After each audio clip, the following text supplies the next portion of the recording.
She was ignored by her husband, until a short dress made the millionaire explode in pure jealousy. Before we explore all the details of this incredible story, tell us where you're following us from and the time. Subscribe to the channel so you don't miss a thing, and let's embark on this journey together. She knew she was becoming a ghost in her own home, but tonight, that would change. Camilla Johnson stood before her bedroom mirror, her reflection showing a woman who had learned to make herself smaller with each passing month. At 28, her rich brown skin still glowed with the same warmth that had captivated Adrian Stone 3 years ago, but her dark eyes held a weariness that seemed to deepen with each ignored good morning and each dinner eaten alone. Her natural hair was pulled back into a sleek low bun, professional and understated, the way Adrian preferred for business events. She wore a conservative navy dress that reached her knees, carefully chosen to blend into the background of yet another corporate gathering. The reflection staring back at her was polished, appropriate, and utterly forgettable. Perfect, she whispered to herself, though the word tasted bitter on her tongue. The sound of expensive leather shoes echoed from the marble hallway of their penthouse. Adrian was home, 30 minutes before they needed to leave for the Meridian Capital Investors Gala, a rare occurrence that used to make her heart flutter.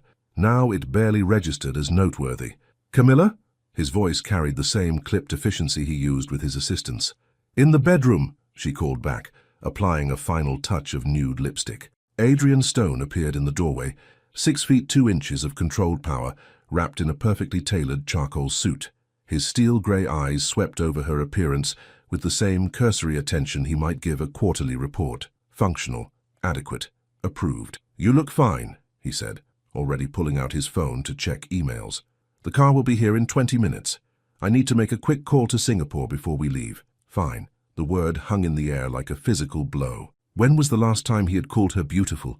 When was the last time he had really looked at her? Not through her, not past her, but at her. "Adrian," she said softly, turning from the mirror. "Do you remember our wedding day?" His fingers paused over his phone screen. "What about it? You said I was the most beautiful woman you'd ever seen. You said you'd never get tired of looking at me." Something flickered across his face, too quick to identify. Guilt? Regret? Or perhaps just impatience? "That was 3 years ago, Camilla. We're married now. We don't need to play those games anymore." Games? He thought their romance had been games.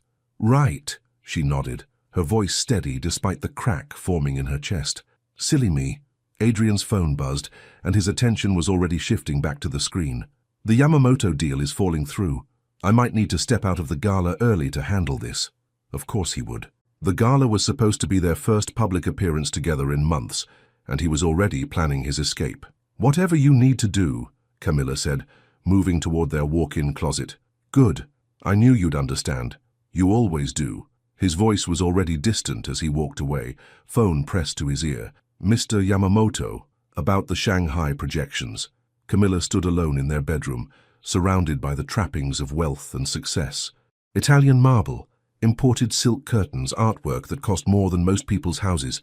Everything beautiful, everything perfect, everything cold. She thought about the woman she used to be, before Adrian's indifference had slowly erased her confidence, before she had learned to anticipate his needs while her own went unnoticed, before she had become a supporting character in her own life. Her grandmother's words echoed in her memory. "Baby girl, a man who stopped seeing you never deserved to have you in the first place."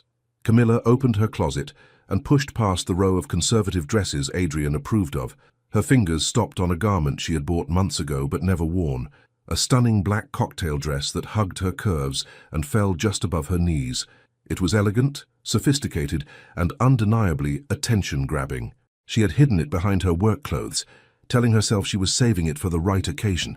But the truth was, she had been afraid of standing out, afraid of Adrian's disapproval, afraid of being too much.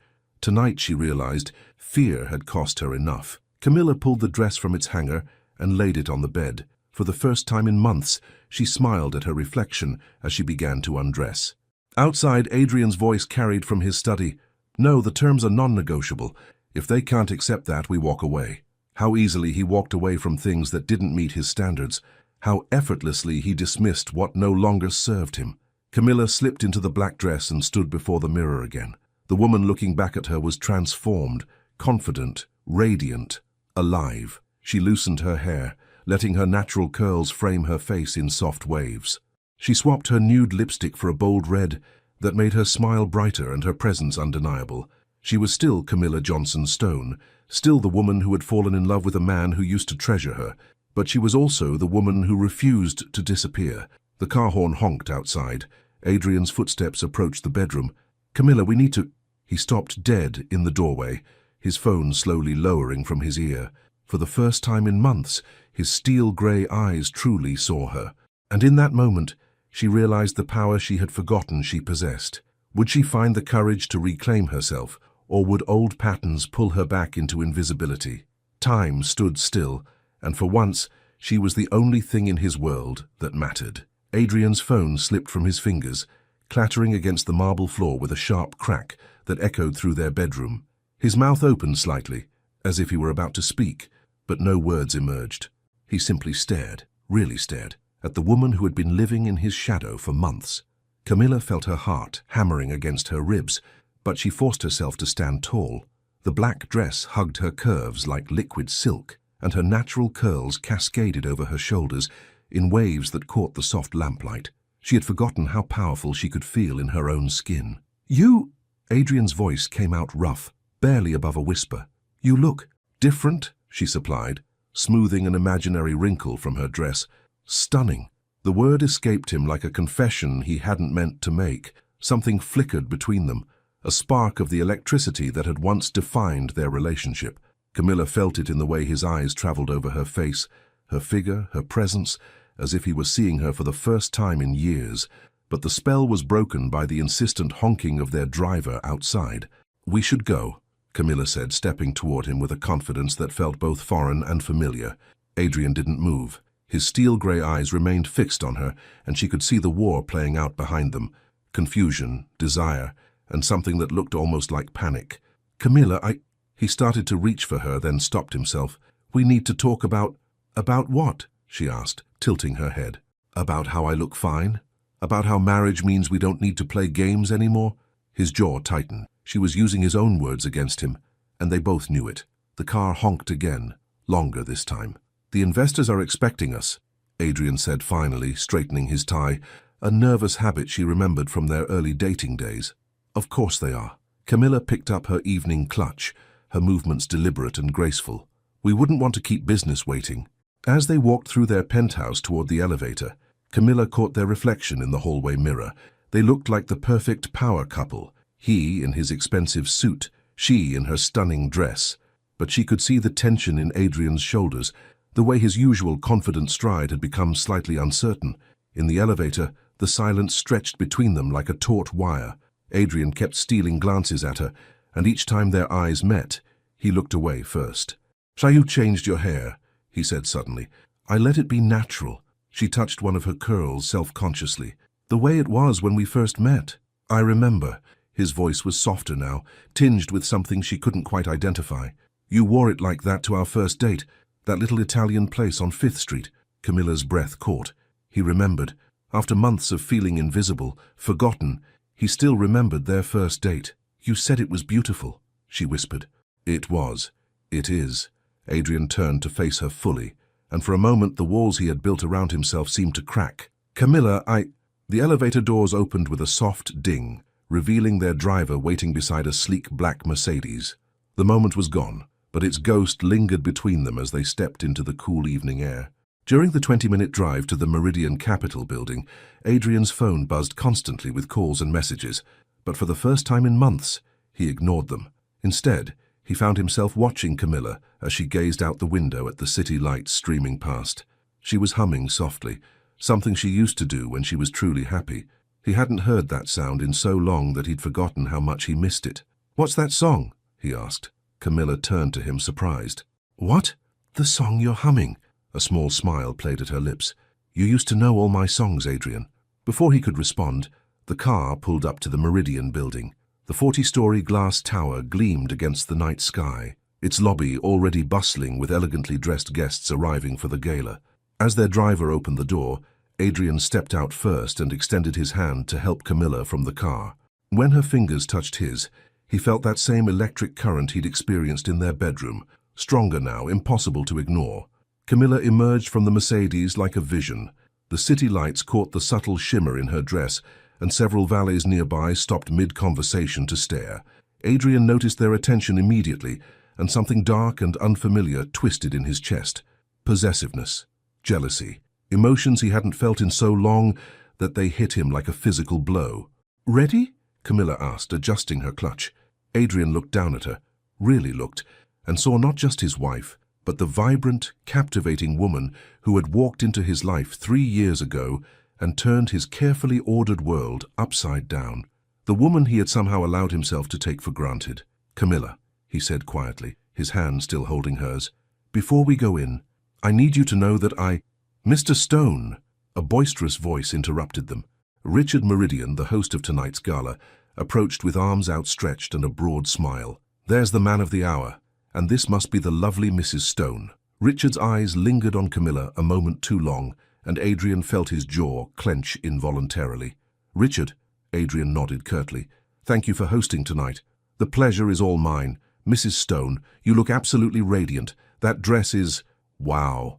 Richard's gaze was appreciative, almost hungry. Camilla smiled graciously. "Thank you, Mr. Meridian. What a beautiful venue. Please call me Richard. And if I may say, Adrian is a very lucky man to have such a stunning wife." Adrian's grip on Camilla's hand tightened imperceptibly. "Yes," he said, his voice carrying an edge that made both Camilla and Richard glance at him in surprise. "I am." As they walked into the building, Adrian couldn't shake the image of other men looking at his wife the way Richard just had, the way he should have been looking at her all along. Inside the elevator to the penthouse ballroom, Camilla studied Adrian's reflection in the polished doors. His jaw was set, his shoulders tense, and his eyes held a storm she hadn't seen in years. "Is everything all right?" she asked. Adrian turned to look at her, and in his eyes she saw something that made her breath catch. Raw, undisguised want. "No," he said quietly. "Nothing has been all right for a very long time." The elevator doors opened to reveal a glittering ballroom filled with the most influential people in the city. And as they stepped inside together, Camilla realized that the real test of the evening was just beginning. She had wanted to be seen, but she never expected the chaos that would follow. The Meridian Capitol Ballroom was a masterpiece of elegance. Crystal chandeliers cast dancing lights across marble floors, while floor-to-ceiling windows offered a breathtaking view of the city skyline. The cream of New York's business elite mingled beneath golden accents and fresh white orchids, their conversations a symphony of power and influence. But as Camilla Johnson Stone entered on her husband's arm, the room's energy shifted like a tide pulling back before a wave. Conversations paused mid-sentence. Heads turned. Eyes followed her movement across the threshold with an intensity that made her skin tingle with both excitement and nervousness. She had dreamed of this moment, of being noticed, of commanding attention, of reminding the world that she existed. But now, feeling the weight of dozens of gazes, she wondered if she had underestimated the power she was unleashing. "Mrs. Stone." A deep voice drew her attention to a tall man with silver-streaked hair and kind brown eyes. "I'm James Whitfield, Meridian's Chief Investment Officer. Your husband and I have worked together for years, but this is my first time having the pleasure of meeting you." "The pleasure is mine, Mr. Whitfield," Camilla replied, extending her hand with a smile that felt more natural than any she'd worn in months. James took her hand and held it a moment longer than necessary. "Please, call me James. And might I say you look absolutely exquisite tonight. That dress is remarkable." From beside her, Camilla felt Adrian's posture stiffen. His hand found the small of her back, a gesture that might have looked protective to observers, but felt possessive to her. "Thank you," she said graciously, gently retrieving her hand. "It's wonderful to finally meet Adrian's colleagues." "The oversight is entirely ours," James said with a charming smile. "Adrian has been keeping you far too much to himself. We should remedy that immediately." He gestured toward a group of distinguished men near the bar. "Come, let me introduce you to some friends." As they moved through the crowd, Camilla became acutely aware of the attention she was receiving. Men interrupted their conversations to watch her pass. Women assessed her with a mixture of curiosity and envy. Waiters nearly dropped their champagne trays trying to catch a glimpse of her. At the bar, James's colleagues welcomed her with an enthusiasm that bordered on eager. Thomas Richardson, a hedge fund manager with a boyish grin, immediately offered to fetch her a drink. Michel Duval, a French investor with an accent as smooth as silk, complimented her joie de vivre and asked about her interests outside of Adrian's business world. "I'm actually a graphic designer," Camilla found herself saying, surprised by how good it felt to talk about her own work again. "I freelance for several boutique agencies downtown." "How fascinating." Marcus leaned closer, his interest genuine. "I've always admired creative minds. There's something so alive about people who create beauty from nothing." Adrian's hand tightened on her back. "Camilla's very talented," he said, his voice carrying a warning edge that only she seemed to catch. "I'd love to see your portfolio sometime," Thomas added, his eyes bright with enthusiasm. "My company is always looking for fresh, creative talent." "That's very kind of you," Camilla said, feeling a flutter of excitement she hadn't experienced in years. When was the last time someone had been interested in her work? When was the last time Adrian had even asked about her projects? "Gentlemen," Adrian's voice cut through the conversation like a blade. "If you'll excuse us, I need to speak with my wife privately." The group exchanged glances, clearly sensing the tension radiating from Adrian, but nodded politely as he guided Camilla away from the bar. "What are you doing?" Adrian asked quietly as they moved toward a quieter corner of the ballroom. "What do you mean?" Camilla's eyes flashed with defiance. "I'm having conversations. You know, those things people do at social events. Those men were what? Being polite, showing interest in my work." Her voice remained controlled, but heat simmered beneath the surface. "Treating me like a person instead of an accessory." Adrian's jaw worked silently. Around them, the party continued, but she could feel eyes still tracking their movement, their body language, the obvious tension between them. "You're my wife," he said finally, the words coming out more possessive than he'd intended. "Yes, I am." Camilla turned to face him fully, her dark eyes blazing. "But when was the last time you treated me like one? When was the last time you looked at me the way those men just did?" Before Adrian could respond, a new voice interrupted them. "Mrs. Stone, there you are." Richard Meridian appeared with a champagne flute in each hand, and a smile that was all teeth. "I've been looking everywhere for you. There are some people I absolutely must introduce you to." Richard handed her a glass, his fingers brushing hers deliberately. "The wife of the senator is here tonight, and she's quite taken with your style. She mentioned something about needing a designer for her upcoming campaign materials." Camilla's eyes widened. A political campaign would be a massive opportunity for her career, the kind of break she'd been dreaming of for years. "I'd love to meet her," Camilla said, genuine excitement lighting up her face. "Wonderful. She's just over by the windows with the other ladies." Richard offered his arm. "Shall we?" Camilla glanced at Adrian, who looked like he was fighting an internal war. "Go ahead," he said tightly. "I'll find you later." As Richard led her away, Camilla could feel Adrian's eyes burning into her back. But for the first time in months, she felt alive, vibrant, seen. She was remembering who she used to be. Confident, ambitious, unafraid to take up space in the world. Across the ballroom, she was introduced to Margaret Caldwell, the senator's wife, a sharp, elegant woman in her 50s who immediately appreciated Camilla's eye for design and natural charisma. "Your husband is a lucky man," Margaret said, after they talked for several minutes about potential collaboration. "Beauty and brains, a dangerous combination." Camilla laughed, a sound so genuine it drew looks from nearby guests. "I think I'm the lucky one." But even as she said it, her eyes found Adrian across the room. He was standing with a group of investors, but his attention wasn't on their conversation. He was watching her with an intensity that made her skin flush with heat. For the first time in their marriage, Adrian Stone was seeing his wife as other men saw her, desirable, captivating, and very much in demand. And judging by the storm clouds gathering in his steel-grey eyes, he didn't like the view. "Excuse me, ladies," came a familiar voice. Thomas Richardson appeared beside their group with that boyish grin still firmly in place. "Mrs. Stone, I was hoping I could steal you for a dance." Margaret and the other women exchanged knowing looks. "Oh, you absolutely must dance," Margaret insisted. "The night is young and you look far too beautiful to spend it all standing around talking to us old ladies." Camilla felt her heart skip. A dance. When was the last time she had danced? When was the last time Adrian had even asked her? She looked across the ballroom and found Adrian's eyes immediately. He was no longer pretending to listen to his colleagues. His full attention was on her, and the expression on his face was one she'd never seen before. Raw, desperate, and dangerous. "I'd be delighted," she told Thomas, accepting his offered hand. As they moved toward the dance floor, Camilla could practically feel the heat of Adrian's stare following her every step. Some lines, once crossed, can never be uncrossed.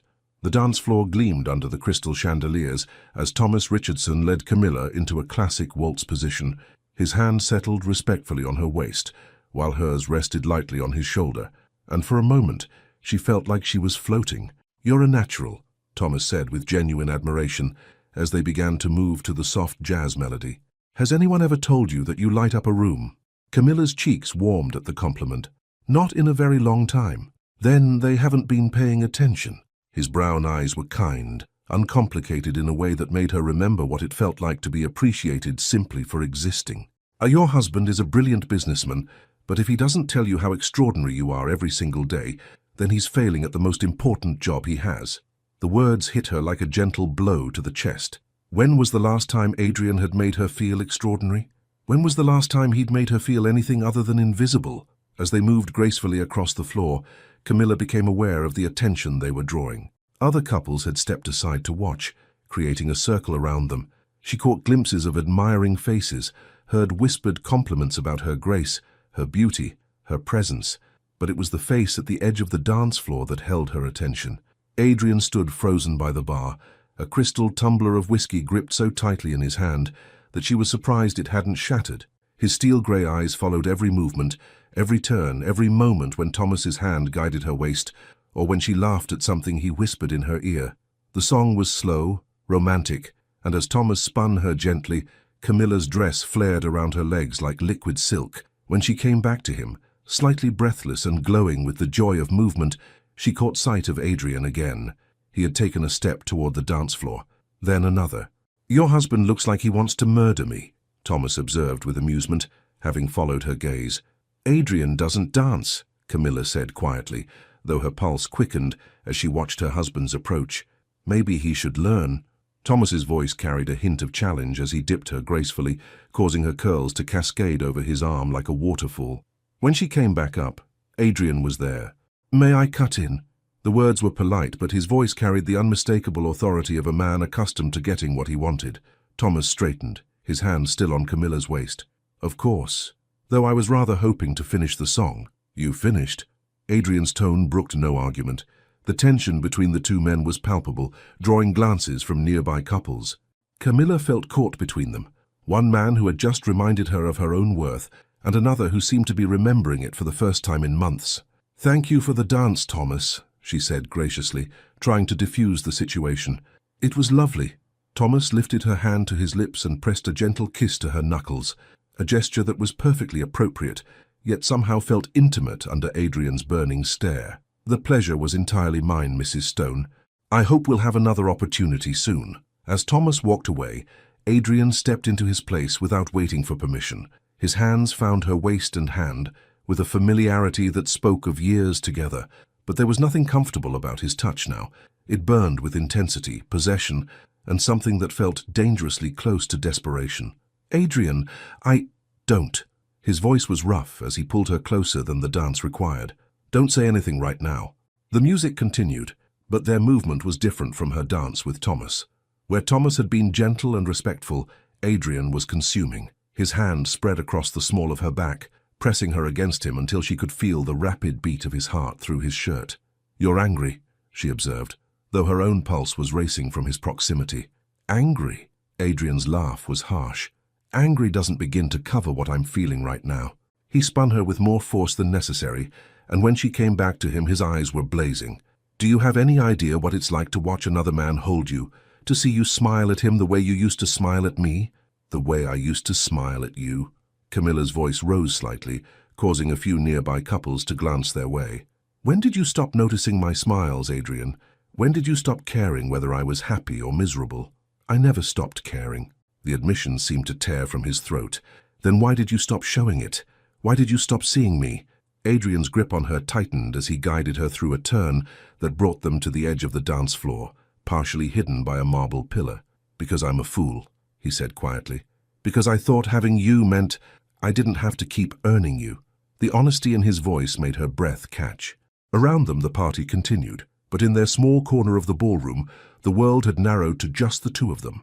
"You want to know what I'm feeling?" Adrian's voice was barely above a whisper as he leaned closer, his breath warm against her ear. I'm watching every man in this room look at my wife like they want to steal her away, and I'm realizing that I've given them every reason to try." Camilla's heart hammered against her ribs. This was the most emotion Adrian had shown in months, the most present he'd been with her since their early days together.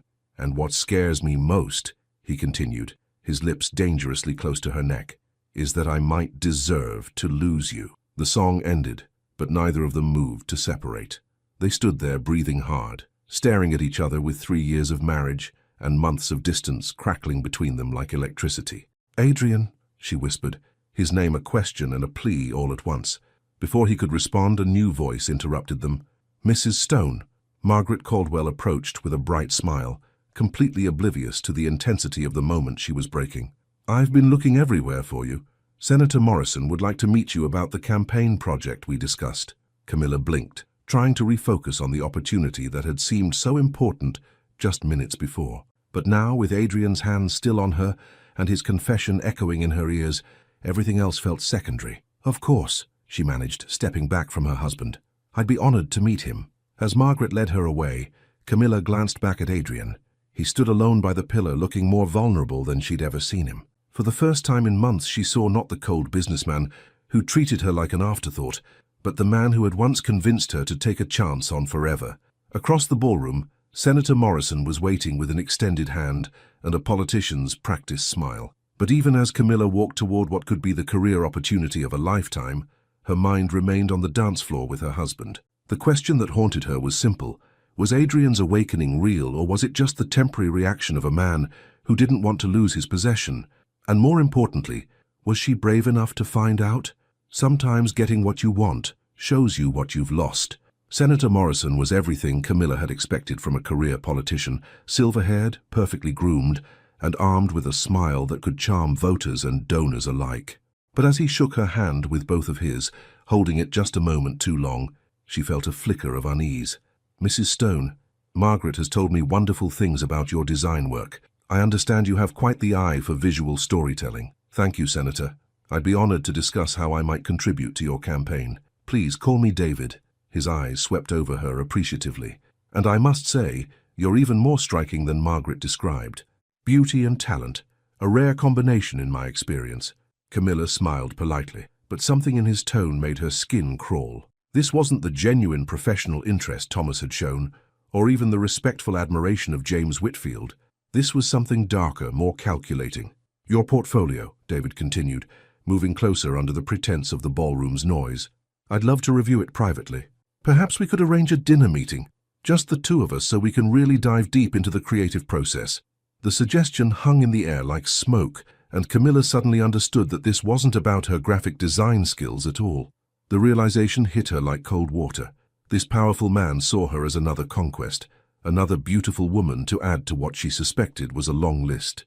"I think a meeting at your campaign headquarters would be more appropriate," she said firmly, taking a step back. "With your communications team present, of course."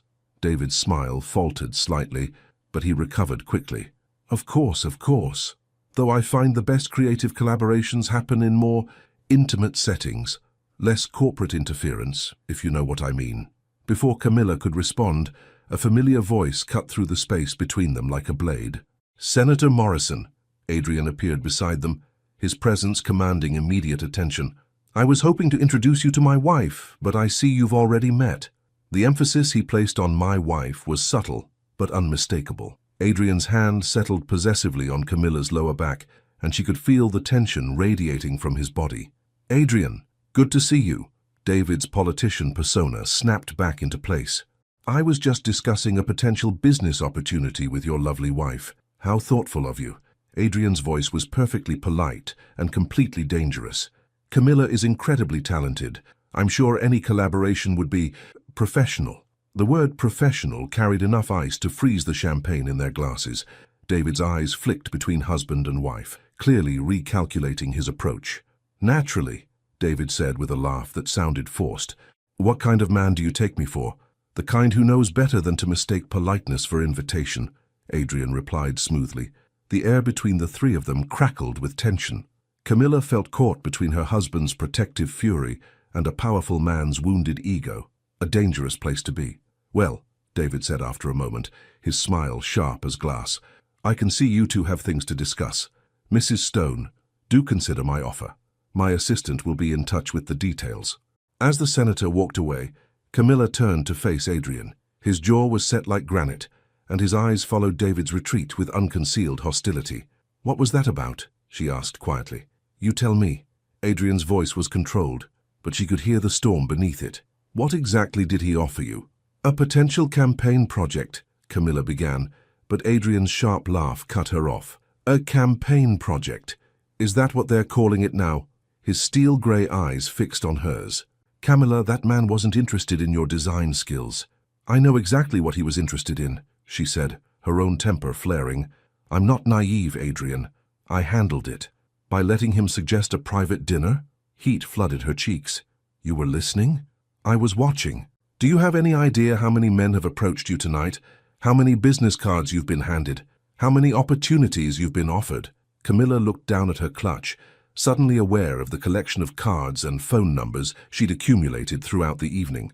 She had been so intoxicated by the attention, so grateful to feel valued and seen, that she hadn't fully processed the intentions behind some of it. "I wanted to feel important again," she whispered. "I wanted to remember what it felt like to be interesting to someone." The pain in her voice seemed to hit Adrian like a physical blow. His anger deflated, replaced by something that looked like anguish. "You are important," he said roughly. "You're the most important thing in my life. I forgot how to show you that." Around them, the party continued in full swing, but they might as well have been alone. The space between them felt charged with 3 years of marriage, months of neglect, and one night of awakening. "Adrian," Camilla started, but was interrupted by yet another approach. Mrs. Stone, a young waiter, appeared beside them with a silver tray. "This was delivered for you." On the tray sat a single red rose and an elegant card. Camilla picked up the note with trembling fingers and read the flowing script. "For a beautiful woman who deserves to be appreciated. An admirer." Adrian's face darkened as he read over her shoulder. "Which one of them sent this?" "I don't know." Camilla's voice was barely a whisper. The rose, which should have been romantic, now felt tainted by the evening's revelations. "Mr. Stone?" Another voice interrupted them. Michel Duval, the French investor from earlier, approached with 2 champagne flutes. "I brought drinks for you and your enchanting wife." Adrian's hand moved to Camilla's elbow, a gesture that was protective and possessive in equal measure. "We were just leaving." "Leaving?" Marcus looked genuinely disappointed. "But the evening is still young, and I was hoping to continue my conversation with Mrs. Stone about her artistic vision." "I'm sure you were," Adrian said coldly. The hostility in his voice was no longer subtle. Michel raised an eyebrow, clearly sensing the undercurrents, but pressing forward anyway. "Mrs. Stone, perhaps lunch tomorrow? I have some connections in the art world that might interest you." "She's busy," Adrian answered before Camilla could speak. "Adrian," Camilla said sharply, embarrassed by his rudeness. "Actually," Michel continued with a slight smile, "I was addressing your wife. I believe she can speak for herself." The challenge hung in the air like a gauntlet thrown down. Adrian stepped forward, and for a moment Camilla genuinely worried that her husband might do something that would end up in tomorrow's gossip columns. "Gentlemen," she said quickly, moving between them, "I think there's been a misunderstanding. Michel, thank you for the offer, but I have prior commitments. Adrian, we should go." She took her husband's arm and guided him away from Michel before either man could escalate the situation further. But as they moved across the ballroom toward the exit, she could feel eyes following them. Some curious, some appreciative, some calculating. At the coat check, Adrian helped her into her wrap with hands that shook slightly. The simple gesture, which he'd performed hundreds of times during their marriage, now felt loaded with significance. "Camilla," he said as they waited for their car, "about tonight." "Don't."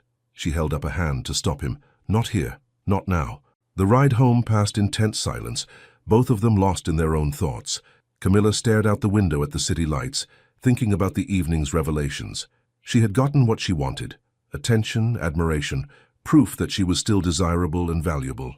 But the victory felt hollow, tainted by the realization that some of that attention had come with strings attached. More troubling was the way Adrian's possessiveness had both thrilled and frightened her. For months she had craved any reaction from him, any sign that he still cared.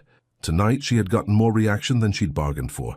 As their building came into view, one question echoed in her mind. In trying to make her husband see her again, had she opened a door that couldn't be closed?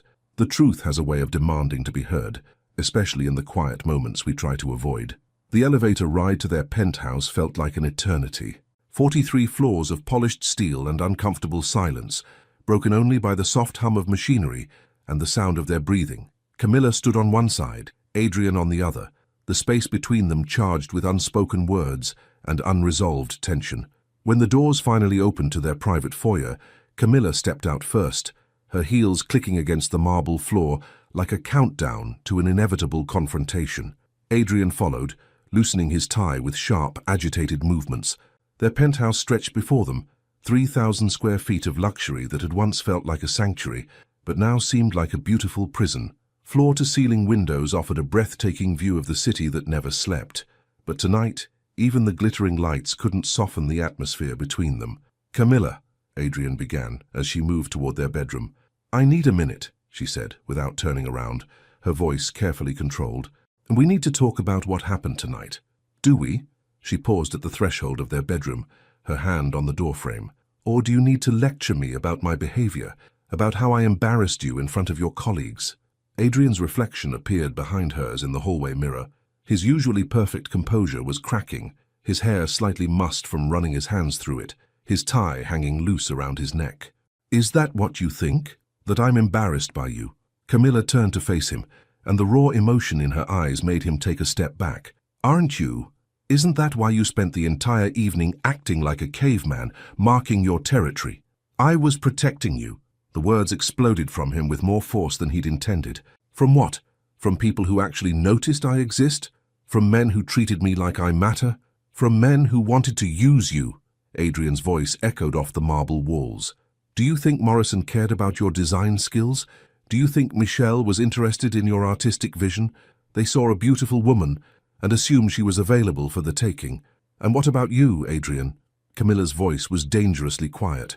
"What do you see when you look at me?" The question hung between them like a challenge.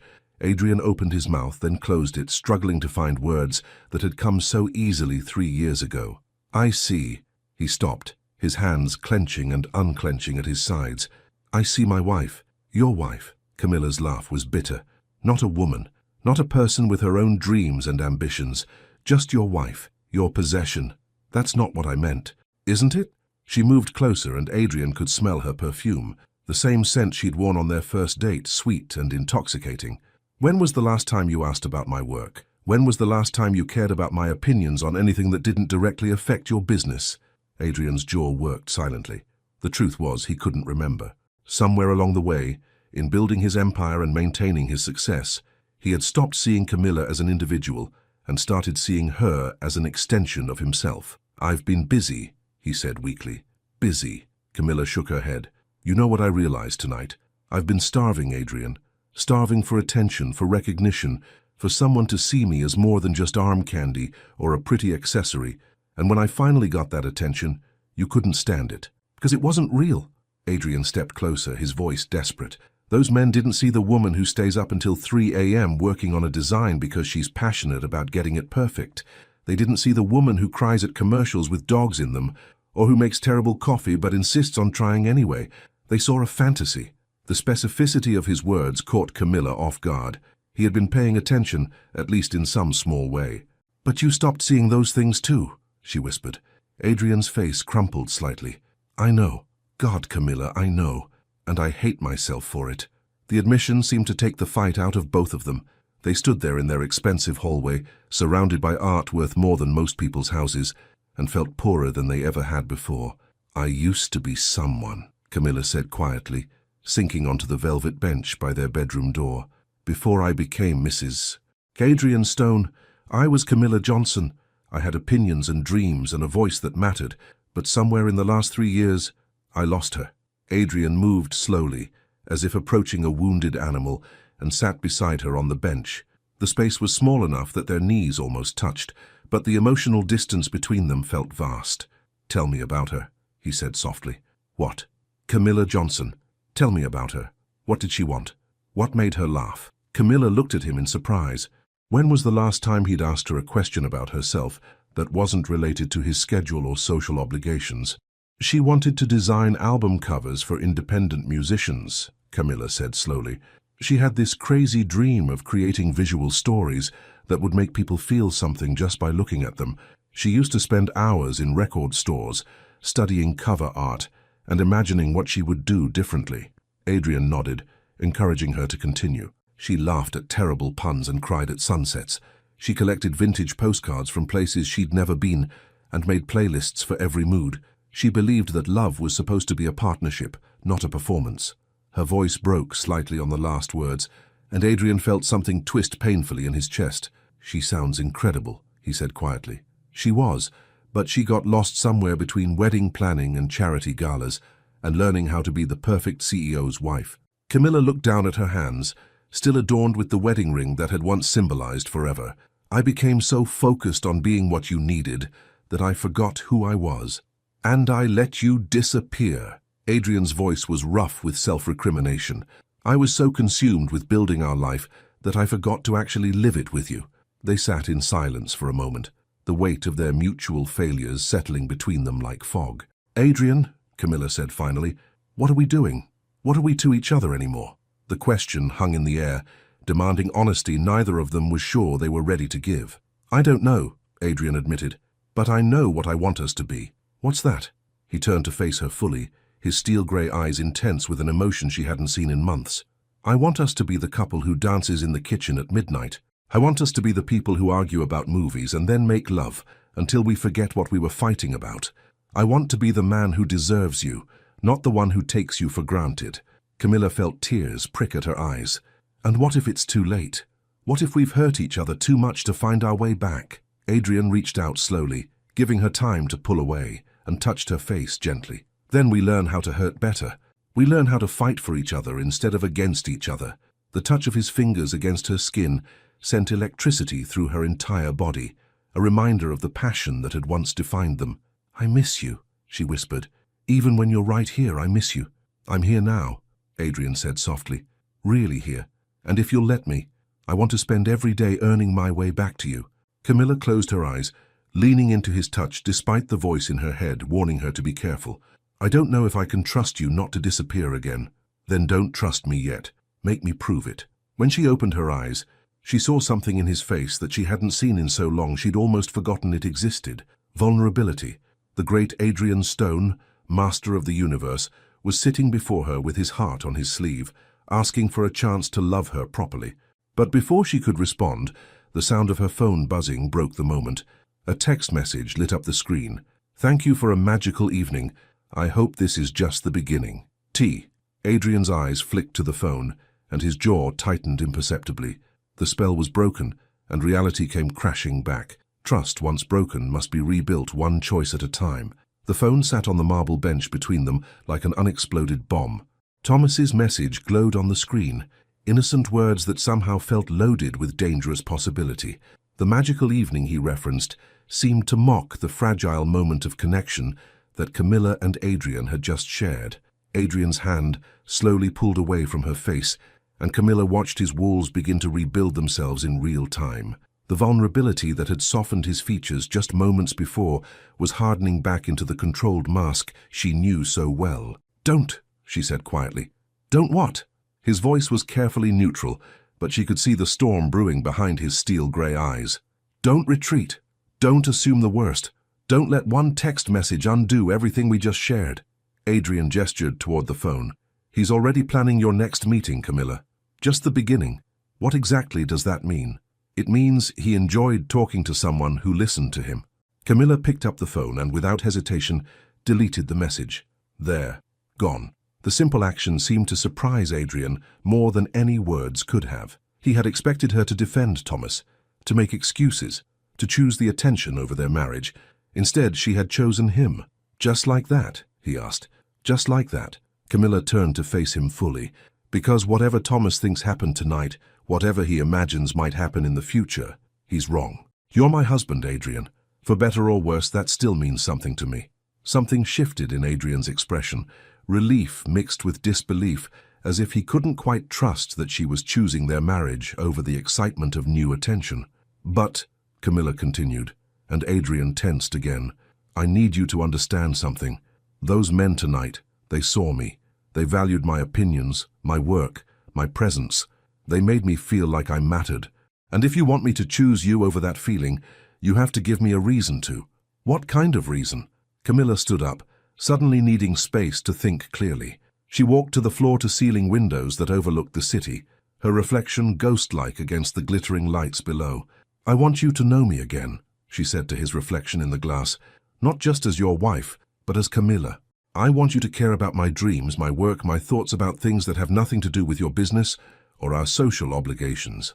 Adrian stood and moved behind her, close enough that she could feel the heat of his body, but not quite touching. Tell me how. Start small. She turned to face him. Ask me about my day and actually listen to the answer. Look at my portfolio, really look at it, and tell me what you think. Notice when I change my hair or wear something new. Remember that I hate mushrooms and love terrible reality TV shows. You watch reality TV? Adrian's eyebrows rose in genuine surprise. Despite everything, Camilla laughed. See? You don't even know that about me anymore. I binge-watch dating shows while you're working late. I have opinions about which couples will last and which ones are just there for Instagram followers. A small smile tugged at Adrian's lips. That's actually really cute. It's also really me.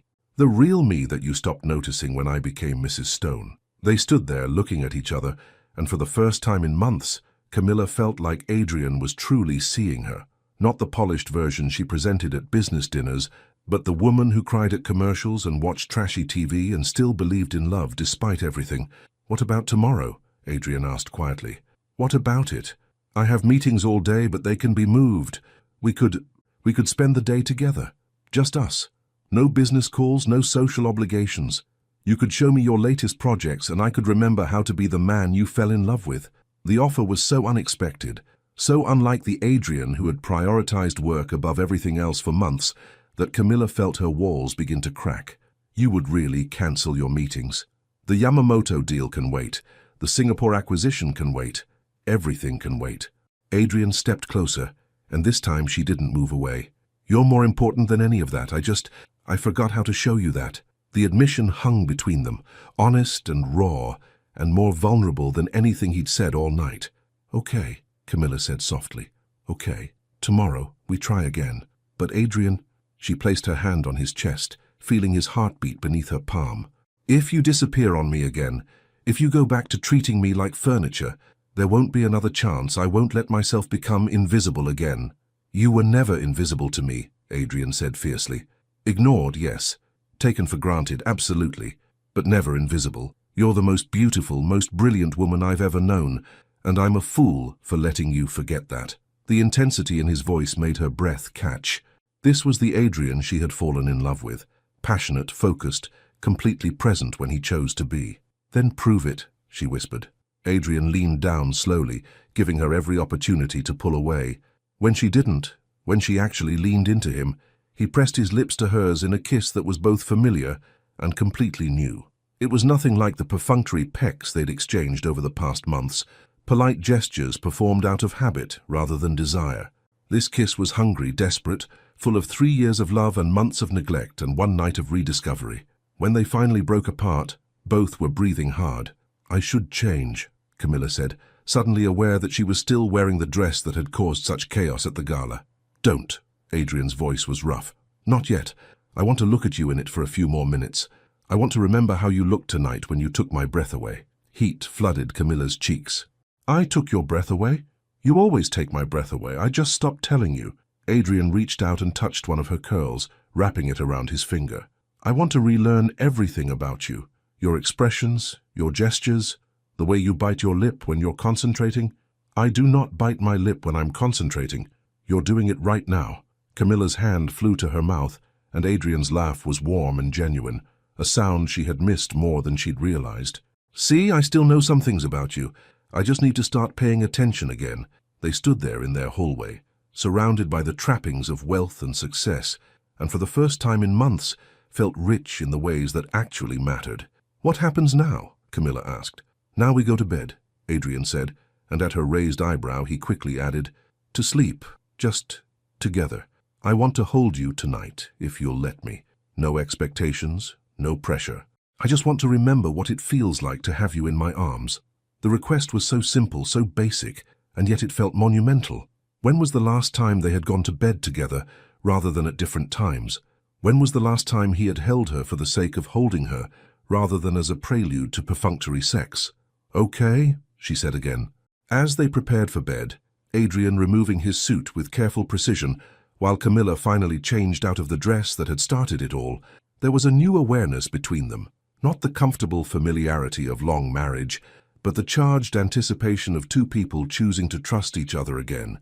When Camilla emerged from the bathroom in her silk pajamas, she found Adrian already in bed, waiting for her. He had turned off all the lights except the soft glow from the city outside, and in the dim illumination, he looked younger, more vulnerable. She slipped into bed beside him, and when he opened his arms, she settled against his chest for the first time in what felt like forever. The steady beat of his heart beneath her ear was familiar and comforting, a rhythm she had missed without realizing it. "Thank you," Adrian whispered into her hair. "For what?" "For giving us another chance. For choosing me tonight, even though I haven't deserved it." Camilla tilted her head to look at him. "Don't make me regret it." "I won't. I promise you, Camilla, I won't." As they lay there in the darkness, holding each other cautiously, like two people learning to trust again, one question echoed in both their minds. Would morning bring the man who had held her so tenderly? Or would daylight restore the distant stranger she'd been living with for months?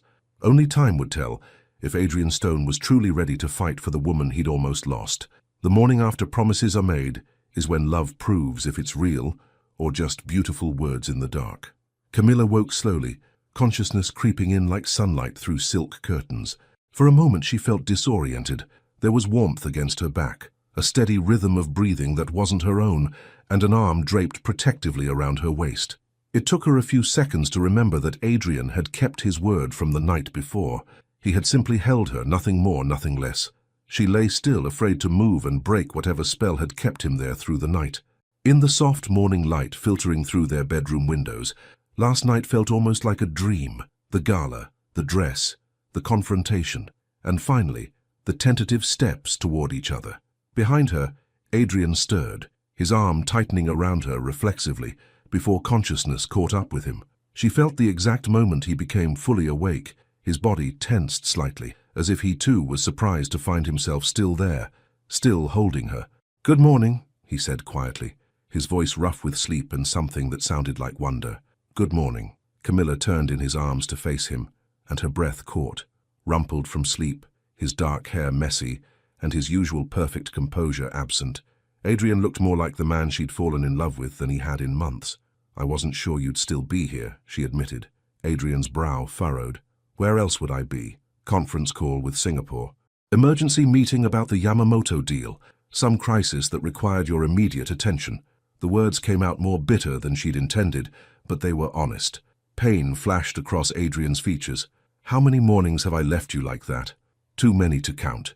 He was quiet for a moment, processing the weight of her words. "Not today. Today, the only crisis that matters is us."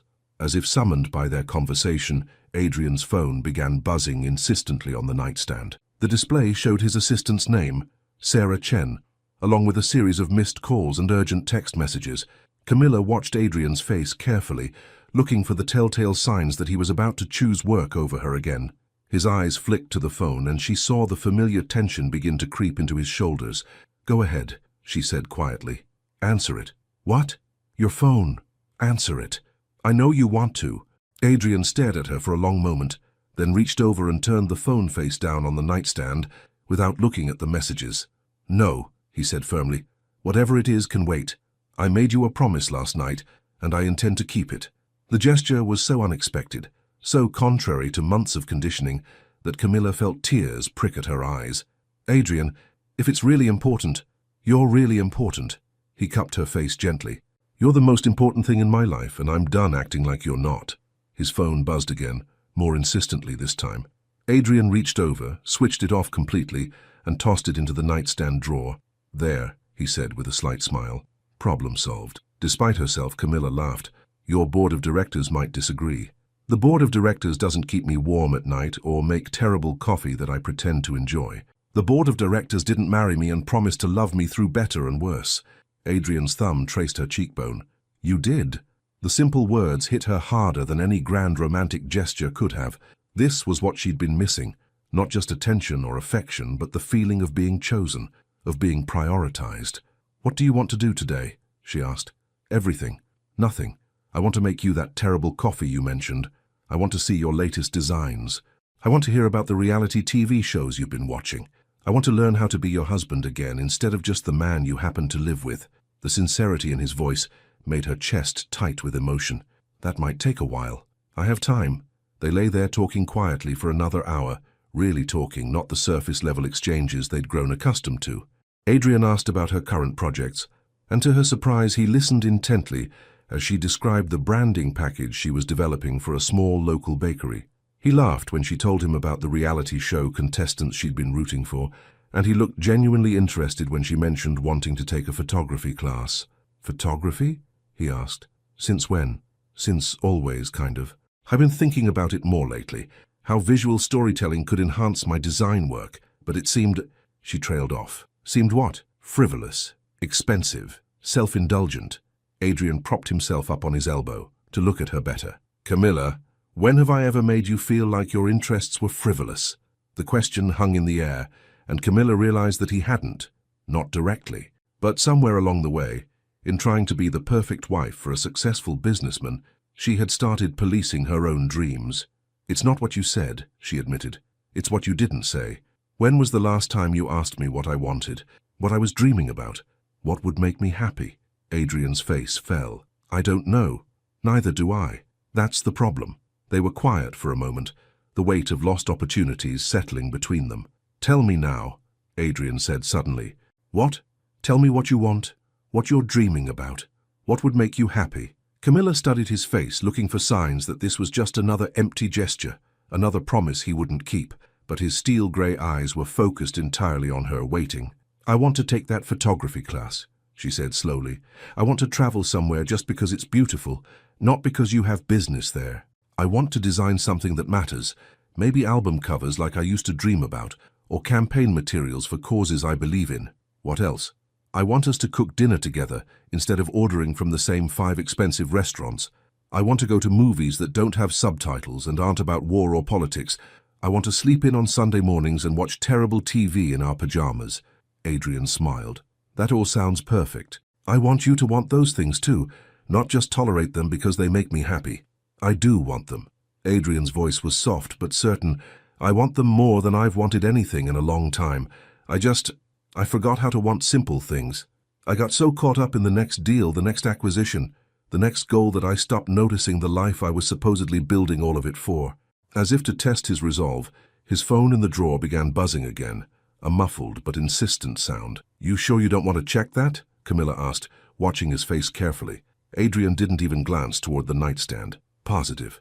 Today is about us. Tomorrow we can deal with whatever crisis my assistant thinks can't wait. What if it really can't wait? Then someone else will handle it. I've built a company full of brilliant people specifically, so I don't have to be involved in every decision. It's time I started trusting them to do their jobs, so I can focus on mine, which is being your husband, being worthy of the woman who chose to love me despite all my faults." Camilla felt something loosen in her chest, a tension she'd been carrying for so long she'd forgotten it was there. "I do love you," she said quietly. "Even when I didn't like you very much, I still loved you. That's what made it hurt so much. I love you too, more than I ever learned how to show you." Adrian leaned down and kissed her forehead gently. "But I want to learn. Will you teach me?" "It's not something you learn from a book, Adrian." "Then teach me anyway. Show me how to love you the way you deserve to be loved." The request was so humble, so different from the commanding CEO she'd grown accustomed to, that Camilla felt her last wall crumble. "Okay," she whispered. "But we start with coffee. Real coffee that we make together, not from the machine your assistant installed." Adrian's smile was brighter than the morning sun streaming through their windows. "Deal, but you have to promise to tell me when I inevitably mess it up." "Oh, you'll definitely mess it up. Thanks for the vote of confidence." "But," Camilla continued, her own smile blooming, "I'll show you how to fix it." As they got out of bed together, moving toward their kitchen and the promise of a shared morning, neither mentioned the phone that continued to buzz in the drawer. For the first time in months, the world outside their penthouse would have to wait. Today belonged to them. True love isn't tested in the quiet moments. It's proven when the world demands you choose. The coffee was terrible, just as Camilla had predicted. Adrian stood in their marble kitchen, staring at the dark liquid in his mug with a mixture of bewilderment and determination, while Camilla laughed so hard she had tears in her eyes. "I followed the instructions exactly," he protested, though his smile betrayed his amusement at the situation. "You followed them like a business contract," Camilla said, wiping her eyes. "Coffee isn't about precision. It's about feel, about intuition. I don't do intuition." "I know. That's what makes this so entertaining." They were both still in their pajamas at 11 a.m. Adrian in simple grey cotton pants and a white t-shirt that made him look younger and more approachable. Camilla in silk shorts and one of his old college shirts that hung loose on her frame. The sight of her in his clothes did something to Adrian's chest, made him remember mornings from their early relationship when she would steal his shirts and make coffee that was just as bad as what he'd produced today. "Let me show you," Camilla said, moving to stand beside him at the expensive espresso machine that had been gathering dust since his assistant had installed the automated system in his office. As she guided his hands through the process, measuring coffee by sight and sound rather than strict measurement, adjusting the grind by feel, Adrian found himself more focused on her than on the lesson, the way she bit her lower lip when concentrating, just as he'd mentioned the night before, the way she hummed softly under her breath, the way she fit perfectly against his side when she leaned close to show him something. "See? It's about reading the coffee, not commanding it," she said as they waited for the machine to work its magic. "Everything in my life responds to commands. I don't." Camilla looked up at him with eyes that sparkled with mischief and challenge. "I never have." "No," Adrian agreed, his voice soft. "You never have. Maybe that's why I fell in love with you." The words hung between them, simple and honest, and so different from the calculated phrases he'd used during their courtship. This wasn't the polished businessman who had swept her off her feet with expensive dinners and carefully chosen words. This was just Adrian, rumpled and uncertain and completely present. The coffee machine finished with a soft hiss, and Camilla poured 2 cups of what turned out to be genuinely good coffee. "Better?" she asked. Adrian took a sip and nodded appreciatively. "Much better, though I think the teacher had more to do with that than the student. Practice makes perfect." "Is that what we're doing, practicing?" Camilla considered the question seriously. "I think we're remembering who we were before we became so careful with each other." Before Adrian could respond, a sharp knock at their front door interrupted the moment. It was aggressive, insistent, not the polite tapping of their building's concierge or the gentle knock of a neighbor. "Are you expecting someone?" Camilla asked. "No," Adrian frowned, setting down his coffee mug. "The front desk should have called if someone was coming up." The knocking came again, more urgent this time, followed by a voice they both recognized. "Adrian, I know you're in there. We need to talk, now." Richard Meridian, the host of last night's gala, and more importantly, one of Adrian's biggest investors. What was he doing at their home on a Saturday morning? Adrian and Camilla exchanged glances. The peace of their morning suddenly felt fragile, threatened by whatever crisis had driven Richard to their door. "I should probably," Adrian began. "Mr. Stone." Richard's voice was louder now, tinged with something that sounded like panic. "The Singapore deal collapsed. Yamamoto pulled out completely. We need to discuss damage control immediately." Adrian's face went pale. The Singapore acquisition wasn't just important. It was the cornerstone of his expansion strategy for the next 5 years. If it had truly collapsed. "Adrian," Camilla said quietly, seeing the familiar tension creep back into his shoulders. I know I said today was about us, but this is important. This is everything. If the Singapore deal is really dead, it could trigger a domino effect. Other investors might pull out. The Meridian partnership could be in jeopardy." The knock came again, even more insistent. "Adrian, my board is meeting in 2 hours. If we don't have a response by then, I have to answer it," Adrian said, and Camilla could see the war playing out on his face. "I'm sorry, I know what I promised, but..." "Then answer it." Adrian looked at her in surprise. "What?" "Answer the door. Handle the crisis. Do what you need to do. But our day will still be here when you're finished." Camilla reached up and straightened his hair, which was still mussed from sleep. "This is who you are, Adrian. You're a man who builds empires and solves impossible problems. I fell in love with that man too. You're not angry. I'm not angry." And surprisingly, she meant it. The old Camilla would have been furious, would have seen this as proof that he would always choose work over her. But something had shifted. Maybe it was seeing him turn off his phone that morning, or the way he'd listened to her dreams about photography, or simply the fact that he was asking instead of assuming. "But," she continued, "when you're done handling this crisis, I want you to come back to me. Really come back. Not the version of you that's still thinking about Singapore or worried about the next deal. I want the man who just spent an hour learning to make coffee." Adrian pulled her close and kissed her hard, pouring 3 years of love and months of regret and 1 morning of hope into the contact. "I'll come back," he promised against her lips. "I swear to you, I'll come back. I'll be here." Adrian opened the door to find Richard Meridian looking harried and desperate, a far cry from the polished host of the previous evening. His usually perfect hair was disheveled, his expensive suit wrinkled, and his eyes held the wild look of a man watching his empire crumble. "Thank God," Richard breathed. "Adrian, we have a problem, a big one." "Come in," Adrian said, stepping aside. "Tell me everything."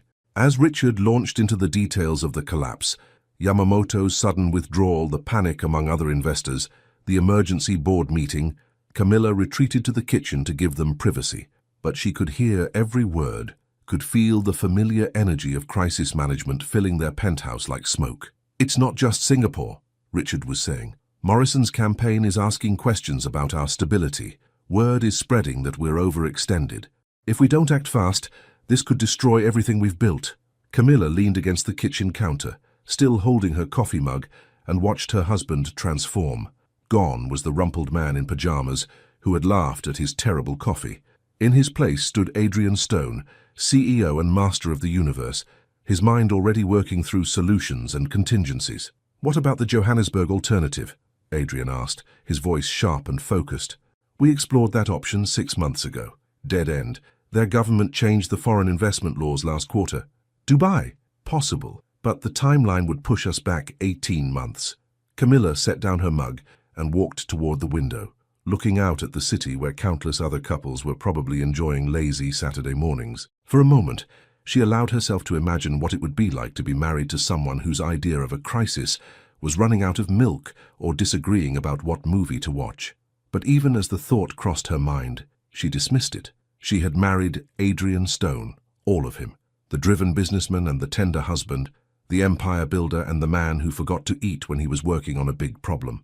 The question wasn't whether she could accept both sides of him. The question was whether he could learn to balance them. "Mrs. Stone?" Richard's voice interrupted her thoughts. "I'm sorry to intrude on your weekend like this." "It's fine, Richard. Crisis doesn't keep regular hours. You're very understanding. I know Adrian mentioned how important today was supposed to be for you both." Camilla glanced at her husband, surprised. "He did?" "Oh yes.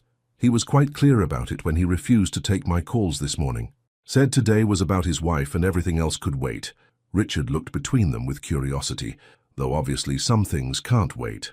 The revelation that Adrian had been fielding calls and refusing them, protecting their morning even as his business world began to collapse, hit Camilla like a physical blow. He had known this crisis was building and had chosen her anyway, for as long as he possibly could. "How long do you need?" she asked Adrian. "I don't know. The board meeting is in less than 2 hours, but depending on what we decide, take what you need," Camilla said firmly. "Save your empire. I'll be here when you're done." Adrian looked at her with such gratitude and love that her heart ached. "Are you sure?" "I'm sure, but Adrian..." "Yeah? When this is over, we finish our conversation about photography classes, and tomorrow we sleep in and watch terrible reality TV." Adrian's smile was brilliant. "Deal."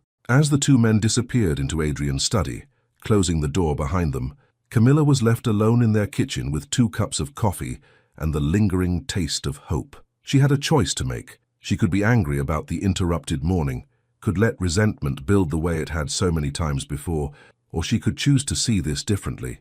Adrian had fought for their morning until he literally couldn't anymore. He had turned off his phone, ignored his calls, and prioritized her until the crisis became too big to handle alone. And most importantly, he had asked her permission instead of simply disappearing. For the first time in months, Camilla felt like a partner instead of an afterthought. Through the closed study door, she could hear Adrian's voice, sharp, authoritative, completely in control as he worked to save his business. This was the man she had fallen in love with, the one who could see solutions where others saw only problems. The question was, would he remember to come back to her when the crisis was over, or would success pull him back into the old patterns that had nearly destroyed them? Only time would tell, but for the first time in a long time, Camilla found herself believing that love might actually be enough. In the end, love isn't about perfect moments. It's about choosing each other when everything else falls apart. Hours passed. The sun moved across the sky, casting different shadows through the penthouse windows as Camilla waited. She could hear Adrian's voice through the study door, sometimes calm and strategic, sometimes sharp with frustration, occasionally rising to what she recognized as barely controlled anger. At one point, she heard him shout, "That's completely unacceptable," so loudly that she was certain their neighbors could hear him through the walls. Whatever was happening in Singapore, it was worse than a simple deal falling through. Camilla had spent the afternoon trying to distract herself, organizing her design portfolio, answering emails from potential clients, even researching photography classes online. But her attention kept drifting to the closed door, and the man behind it who was fighting to save everything he'd built. At 4:30, her phone rang. Thomas Richardson's name appeared on the screen. She stared at it for a long moment, remembering the text from the night before, remembering the way he had looked at her during their dance, remembering the choice she had made to delete his message. The old Camilla, the one who had felt invisible and undervalued, might have answered. She might have welcomed the distraction, the attention, the reminder that someone found her interesting. But that woman felt like a stranger now. Camilla declined the call and turned her phone face down on the counter. 20 minutes later, it rang again. This time it was Michel Duval, the French investor who had been so charming at the gala. Again, she let it go to voicemail. When Senator Morrison's number appeared on her screen at 5:15, followed immediately by a text reading, "We should discuss that project privately. Are you free this evening?" Camilla turned off her phone entirely. The irony wasn't lost on her. Yesterday, she would have been thrilled by such attention. Today, all she wanted was for her husband to emerge from his study and remember that she existed. At 6 o'clock, the study door finally opened. Richard Meridian emerged first, looking exhausted but relieved. Adrian followed, his hair disheveled, his face drawn with fatigue, but his eyes bright with the satisfaction of a problem solved. "Mrs. Stone," Richard said, extending his hand to her, "thank you for your patience today. I know this wasn't how you planned to spend your Saturday." "Did you fix it?" Camilla asked. "We did better than fix it," Richard said with a tired smile. "Adrian found a solution that turns the Singapore collapse into an opportunity. We're restructuring the entire Asian expansion around a partnership with Korean investors who actually offer better terms than Yamamoto ever did." Camilla looked at her husband, seeing the familiar glint in his eyes that appeared whenever he had outsmarted a seemingly impossible situation. "Of course you did. It's not final yet," Adrian said, but she could hear the satisfaction in his voice. "We have calls with Seoul starting at 7 a.m. tomorrow, but the framework is solid." "Congratulations," Camilla said, and meant it. "Both of you." Richard gathered his papers and headed for the door, but paused before leaving. "Adrian, the Korean team wants to finalize everything by Tuesday. That means we'll need you in the office tomorrow, probably most of the weekend." Camilla felt her heart sink. Of course. Of course there would be more meetings, more calls, more reasons why their time together would have to wait. "Actually," Adrian said quietly, "they'll have to wait until Monday." Richard stopped. "What?" "The framework is done. The preliminary agreements are in place. Whatever details need to be worked out, my team can handle them. I'm not going into the office tomorrow." "But Adrian, this is the biggest deal we've ever, and it will still be the biggest deal we've ever made on Monday morning." Adrian's voice was firm, final. "I made a promise to my wife and I intend to keep it." Richard looked between them, clearly struggling to understand how Adrian could possibly prioritize anything over the deal that had just saved their company. "If you're sure, I'm sure." After Richard left, Camilla and Adrian stood in their foyer, looking at each other across the space that felt both familiar and charged with new possibility. "You really meant it," Camilla said softly. "About what?" "About choosing me. About coming back." Adrian moved toward her slowly, as if approaching something precious and fragile. "Did you doubt it?" "A little. Old habits, I guess." "I understand why." Adrian reached for her hands, and she let him take them. "For months I've been giving you every reason to doubt me, to doubt us. But you didn't today. Even when everything was falling apart, even when Richard needed you to work tomorrow, you chose me." "I chose us," Adrian corrected gently, Because I finally realized that none of the rest of it matters if I lose you. Camilla felt tears prick at her eyes. Adrian, let me finish. Please. Adrian's hands tightened on hers. Today, while I was in that room fighting to save my business, all I could think about was you. Not the money, not the reputation, not the empire I've built. Just you, waiting for me to remember what's actually important. Your business is important too. I understand that now. It is, but it's not everything. It's not even the most important thing. Adrian released her hands and cupped her face instead. You are. You're the reason I built all of this in the first place, to give you a life worthy of the woman you are. But somewhere along the way I forgot that the life I was building was supposed to include actually living it with you. The words hit her like a physical blow, beautiful and painful, and exactly what she had needed to hear for so long. I love you, she whispered. Even when I didn't think I could survive loving you anymore, I never stopped. I love you too, more than I ever learned how to show you. Adrian leaned his forehead against hers. But I want to learn. I want to spend the rest of my life learning how to love you better. Even if it means terrible coffee and reality TV. Especially if it means terrible coffee and reality TV. Camilla laughed through her tears. And photography classes? And photography classes. And lazy Sunday mornings and cooking disasters. And whatever else makes you happy. What makes me happy is you, the real you, not the perfect CEO version. The man who gets frustrated with coffee makers and works too hard and loves me even when he's terrible at showing it. Adrian kissed her then, soft and sweet and full of promise. When they broke apart, both were breathing hard. I have a confession, Camilla said. What? 3 men called me this afternoon. Thomas, Michelle, and Senator Morrison. They all wanted to see me. Adrian's jaw tightened almost imperceptibly. And I didn't answer a single call. I turned off my phone and waited for my husband to remember that he loves me. The relief that flooded Adrian's face was so profound that Camilla realized he had been carrying more fear than he'd let on. Why? He asked. Because last night taught me something important. I don't want to be desired by men who see me as a conquest or a distraction. I want to be loved by the man who sees me as his partner, his equal, his choice. You are all of those things. I know that now. But Adrian, I need you to know them too. Really know them. Not just say them when you're afraid of losing me, but remember them on Tuesday morning when the Korean investors want your attention. Remember them when the next crisis hits and Richard is pounding on our door. I will, Adrian said fiercely. I swear to you I will. Camilla studied his face, looking for the signs of empty promises or temporary resolve. Instead, she saw something she hadn't seen in months. Certainty. Not the arrogant certainty of a man who expected to get his way, but the quiet certainty of a man who had made a choice and intended to keep it. Okay, she said simply. Okay, I believe you. Okay, let's try again. Okay, I choose you too. Adrian's smile was brilliant, transforming his face from the tired businessman back into the man she had fallen in love with 3 years ago. So what happens now? He asked. Now you keep your promise about tomorrow. We sleep in, we make terrible coffee together, and we figure out how to be married to each other instead of just living in the same house. And after that, we figure out the rest as we go, together. Adrian pulled her close, holding her tight enough that she could feel his heartbeat against her chest. I like the sound of that.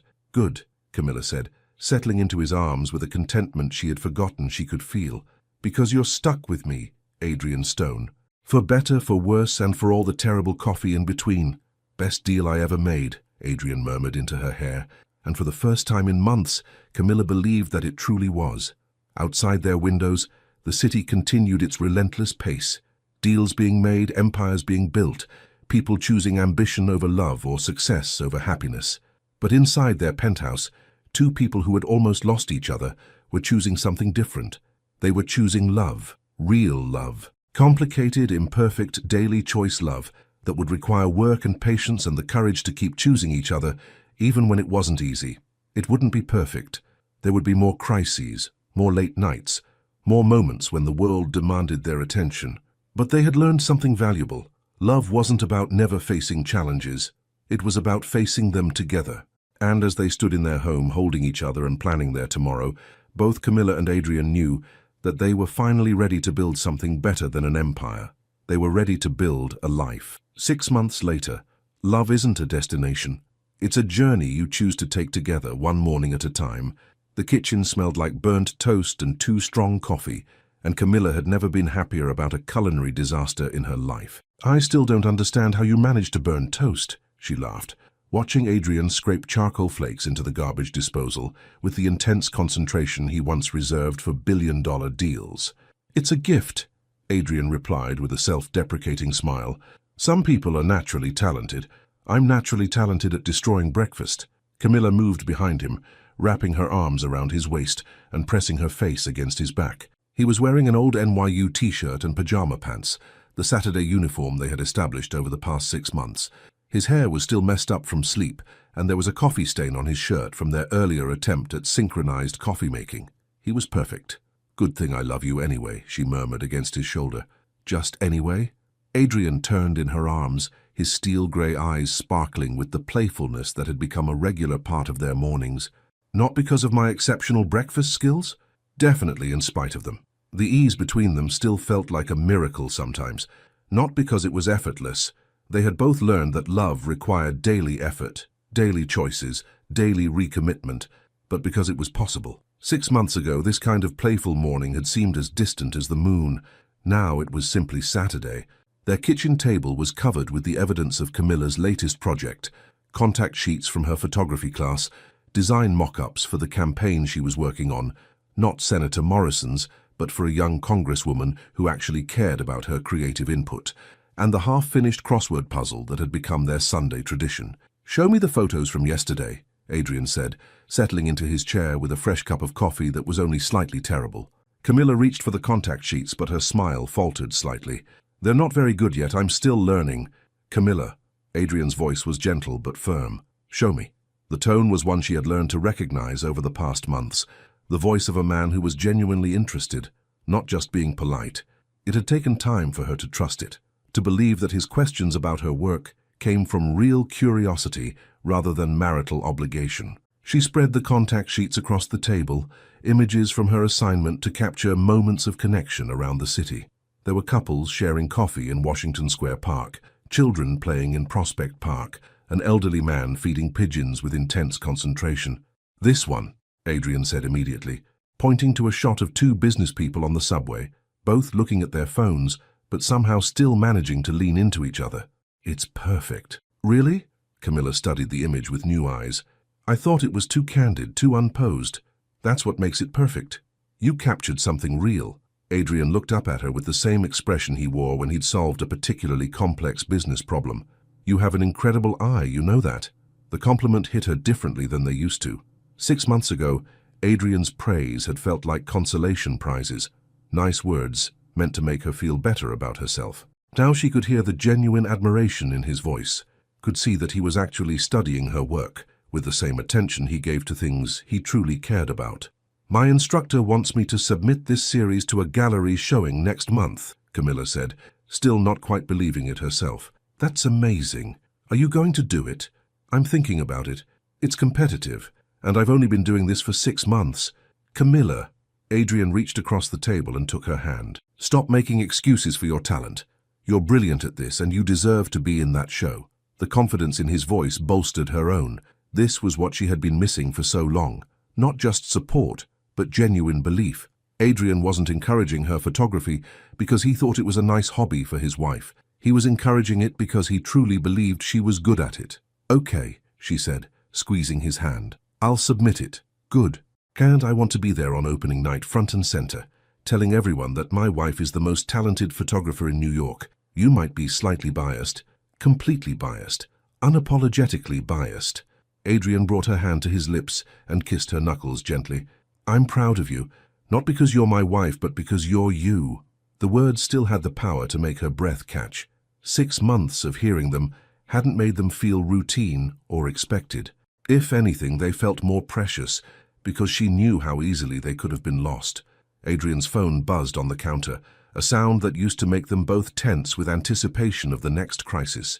Now Adrian glanced at it briefly, then returned his attention to her photographs. "Aren't you going to check it?" Camilla asked. "It's Saturday. The only emergency I'm interested in is whether we're out of the good coffee." The response was so automatic, so natural, that Camilla almost missed the significance of it. But she remembered too well the months when every buzz, every call, every email had taken precedence over whatever they were doing together. What if it's really important? Adrian looked up at her with a slight smile. Then it will still be important on Monday. I learned something from a very wise woman. The most important deals happen right here at this table. He wasn't wrong. In the past 6 months, they had negotiated the terms of their new life together over breakfast conversations and late-night talks. They had hammered out agreements about work-life balance, about supporting each other's dreams, about the kind of marriage they wanted to build going forward. It hadn't always been easy. There had been moments when Adrian slipped back into old patterns, when the demands of his business threatened to overwhelm their carefully constructed boundaries. There had been times when Camilla struggled with trust, when she caught herself waiting for him to disappear again. But they had learned to catch themselves, to call each other out, to choose their marriage over their fears. I have something for you, Adrian said suddenly, reaching into the drawer of the kitchen table. It's not my birthday. It's not a birthday present. He pulled out a small wrapped package, simple brown paper tied with string. It's a 6 months of not screwing up our marriage present. Camilla laughed despite herself. That's quite a milestone. The most important one I've ever achieved. She unwrapped the package carefully, revealing a vintage Polaroid camera, not expensive or flashy, but clearly chosen with thought and care. For when you want to capture moments that don't need to be perfect, Adrian explained. Just real. Camilla turned the camera over in her hands, feeling the weight of it, the solidity. It was exactly the kind of gift she hadn't even known she wanted, something that supported her passion without trying to make it more serious or professional than it needed to be. I love it, she said softly. But more than that, I love that you understand why I would love it. I'm learning. Slowly, but I'm learning. We both are. Adrian stood up and moved to the window, looking out at the city that sprawled beneath their penthouse. Sometimes I wonder what would have happened if you hadn't worn that dress to the gala. You would have kept ignoring me, I would have kept disappearing, and we would have ended up divorced within a year, Camilla said without hesitation. Probably. Adrian turned back to her. Thank you for being brave enough to demand more. Thank you for not giving up on us before I figured out how to fight for us. Thank you for learning how to fight for us, instead of just expecting us to exist. They looked at each other across their kitchen, this space that had become the heart of their rebuilt marriage, and Camilla felt the same flutter in her chest that she'd experienced on their first date. Not the desperate, hungry love of new romance, but something deeper and more sustainable. The love of two people who had chosen each other not just once, in a moment of passion, but every day since, in moments of ordinary life. What do you want to do today? Adrian asked. It was a question he asked every Saturday now, and it never failed to make her smile. Not what do we have planned or what are our obligations, just what do you want to do? I want to take pictures in Central Park with my new camera. I want to find a terrible diner and eat pancakes that are definitely not on your trainer's approved list. I want to come home and watch that reality show you pretend to hate, but actually get invested in. The one where they put strangers in a house together. You know their names, Adrian. Stop pretending you don't care whether Brittany ends up with Jake or Tyler. Tyler, Adrian corrected automatically, then looked embarrassed. I mean, I don't care, I just happened to notice you're adorable when you're caught caring about trashy TV. I'm a serious businessman. I don't care about trashy TV. Right. That's why you yelled at the screen last week when Jake picked Stephanie for the date. Adrian's attempts at maintaining his dignity crumbled into laughter. Okay, fine. I may have developed some investment in their romantic journeys, but only because you explained the strategic elements of the game. Everything's a business deal to you. Everything except this. Adrian gestured between them. This is something better than a deal. This is a partnership. The word settled between them, warm and solid and exactly right. Not romance, though there was plenty of that. Not just love, though love was the foundation. Partnership. The daily choice to build something together, to support each other's dreams, to create a life that made both of them better than they were apart. Partners, Camilla agreed, raising her coffee mug in a mock toast. Partners, Adrian echoed, clinking his mug against hers. They spent the morning exactly as Camilla had requested, wandering through Central Park while she experimented with the Polaroid, finding a tiny diner in the village where the pancakes were enormous and the coffee was somehow even worse than Adrian's homemade attempts, and finally settling on their couch to watch beautiful people make questionable romantic decisions on television. I still think Jake is making a mistake, Adrian said, as the credits rolled on the latest episode. You said that about his last 3 choices. Because he keeps making mistakes. He's thinking short-term attraction instead of long-term compatibility. Camilla curled closer to her husband, resting her head on his shoulder. Sounds like someone I used to know. Hey, I figured it out eventually. Yes, you did. She tilted her head to look at him. Only took you 3 years of marriage and one very dramatic dress.